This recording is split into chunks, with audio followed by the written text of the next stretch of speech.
come sew a bookmark with me. This is what it looks like. It has a little pocket in it.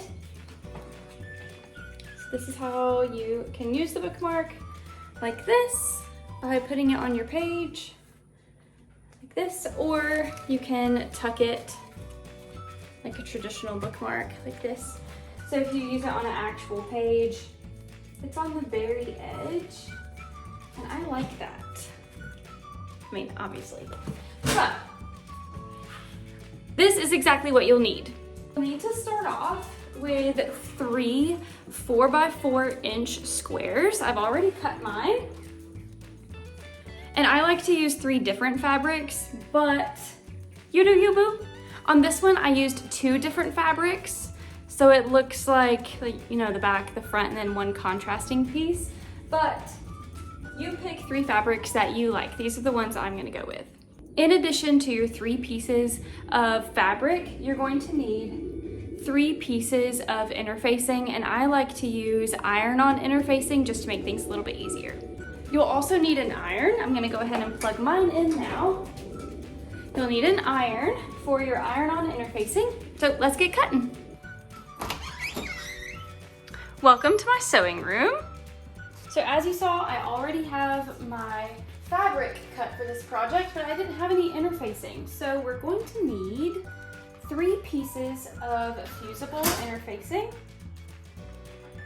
3 4x4 pieces. Thankfully, this ruler is 4 inches, so that makes it very easy for me.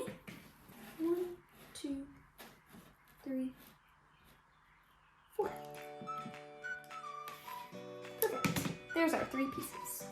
Okay, our iron should be nice and hot now. So your fabric has a right side and a wrong side. So we're gonna take our wrong side up and take our fusible interfacing. You should be able to feel the glue bits.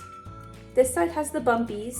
So you're gonna put the glue side to the wrong side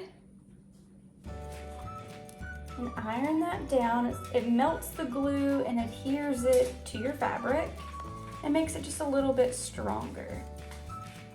Okay, we're nice and fused now. Perfect. We're gonna do that 2 more times. Again, the right side and the wrong side.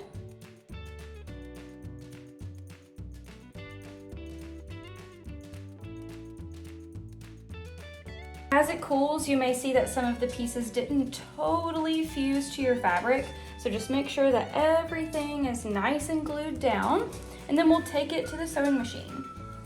So next you'll figure out what order you want to go in. So this side is mostly going to be hidden inside of your book, and this side is really what you're going to see from the outside of your book, and this is going to be your back. So you'll need to figure out exactly where you want each of your 3 fabrics to go.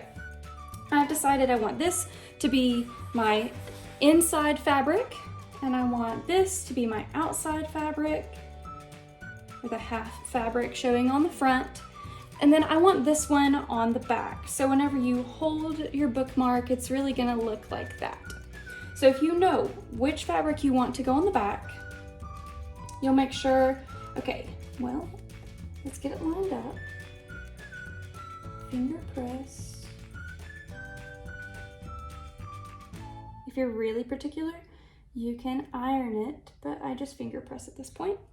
And then whichever side you want to go up, some of you may choose a directional fabric. Just make sure that whatever side you want up is aligning with this. So if I wanted this side in particular to go up, I want it to go this way along the front.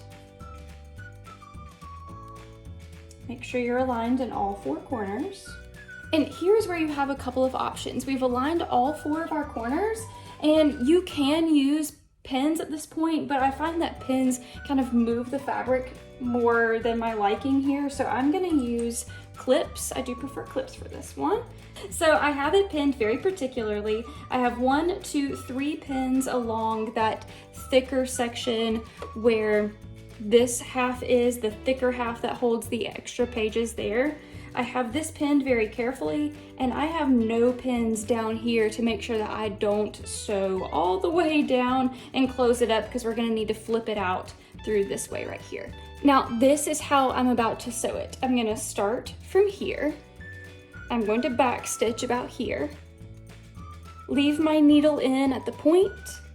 Go along this end, always leaving a 1/4 inch seam allowance. Leaving my needle in here, pivoting to then sew along here, still with 1/4 inch seam allowance. Leave in my needle here, pivot, leave my needle in, pivot, and then back stitch about here. A back stitch is just a reinforcement stitch to make sure that not all of your stitching unravels. So we'll have this, about this much, that does not have any kind of stitching in it, and that's exactly what we want so that we can flip it inside out through that hole. Now with sewing, the general rule is to leave your bulk out to your left, because you have certain measurements on your machine here to tell you exactly what your seam allowance is gonna be. So let's get going with our 1/4 inch seam allowance. I may be a bit generous with this 1/4 inch seam allowance to make sure that we pick up all of these edges and nothing is poking out the top.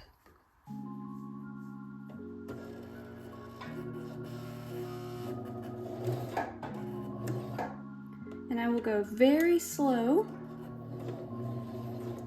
Now is about when you want to do your reinforcement stitch, your back stitch.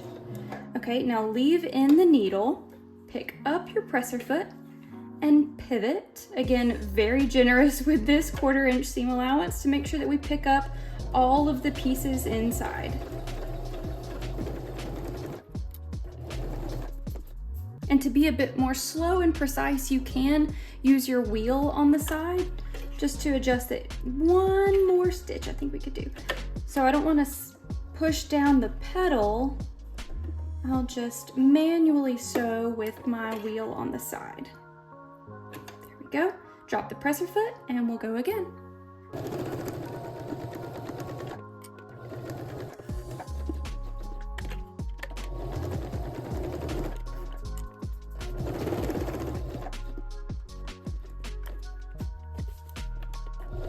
Now that we've reached this corner again where we've left this spot, you'll sew just a little bit, back stitch, okay? Okay, now you should have this little hole here now, and that's where we're gonna flip it inside out, but right side out. Okay, now you have your squares that are now sewn together. Let me grab some scissors. We're gonna trim off all of our extra threads.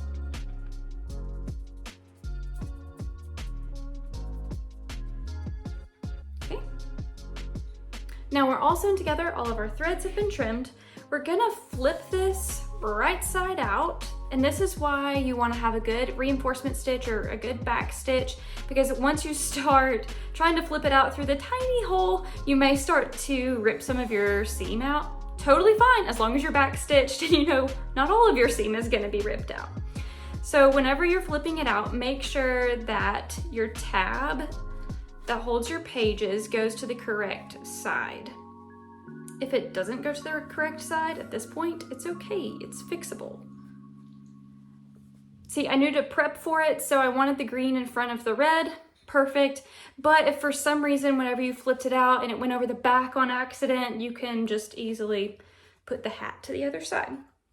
Now, whenever I first started sewing, a friend of mine said that one of your most valuable tools in your sewing room is going to be a chopstick. I was like, ain't no way. But for this project, it really is my most valuable tool. So instead of purchasing like one of the like big fancy, I don't even know what they're called because I've never had to buy one, the big fancy poker tools that make you not poke through your project, I just use a chopstick instead. So if you order Chinese takeout, just get some extra chopsticks, keep them in your sewing room or in your supply drawer. The reason why I'm using a chopstick is to push out the corners. So the corners are all gonna try to migrate inside. They're not gonna be very willing to come out. So if you push them out, kind of twist your chopstick to get the corner to come out, it'll look so much nicer. Let's see, this one didn't come out all the way. Let's keep pushing. You may have to twist and manhandle your fabric a little bit to make sure that it pops out, but we use a chopstick because it's a bit more blunt. It's not pointy like your scissors. I had used my scissors for a long time to poke out the corners until I used my scissors and it poked a hole through and I had to flip it all the way inside out again, sew it all over again. It's not the end of the world if you do poke a hole through it. It can be recovered, but good grief, it's a headache. So just use a chopstick, use something blunt. If for some reason, whenever you're poking out your holes, you see that you have these little alfalfa hairs sprigging through from your fabric on the side, that's totally okay. Just flip it inside out again, give you another stitch a little bit further in from your last stitch and it'll grab everything that you missed.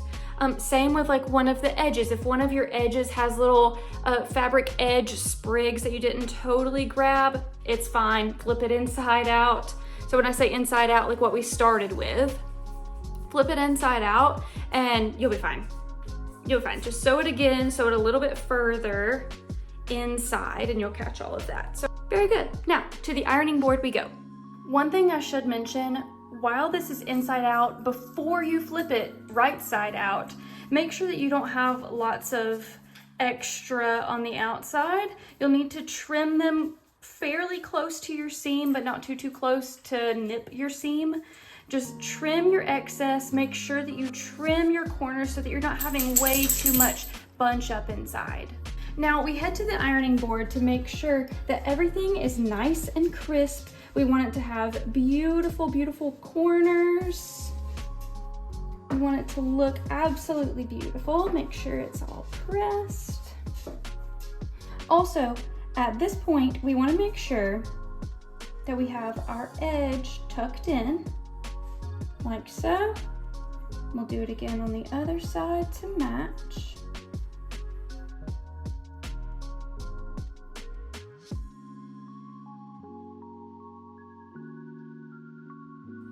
And then we'll iron over it because we have one more stitch to go. Make sure it's nice and pressed. Lastly, what we're gonna do is this last stitch around the outside.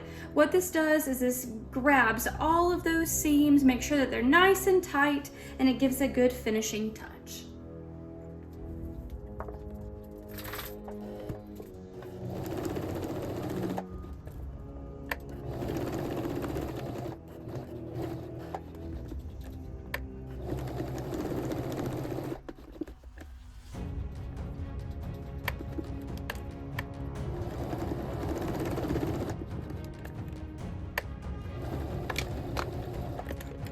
Now we're going to grab our scissors and make sure we have trimmed off all of those little threads. If you get to the very end and you see, oh no, I didn't totally grab that section that we just closed up from, this happens to me quite often because I'm afraid of going too close to the edge. You have the option to either do 2 stitches around here, just do another border, or you can add just a dab of super glue here and it will keep it nice and sealed up. It's your choice. I think I'm going to sew a second time around.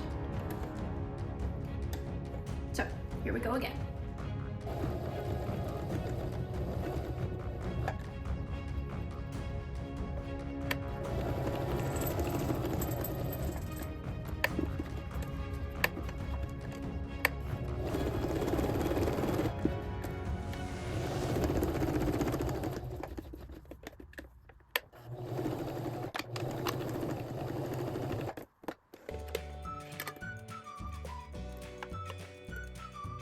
Oh, so much better. We have all of the seams grabbed with our outside border, and now you are ready to put it in a book. Now you have this beautifully finished bookmark. It's nice and pressed, ready to go in a book or ready to gift to a friend. Let me know if there's any other sewing projects that you'd like to work on. Let's do it.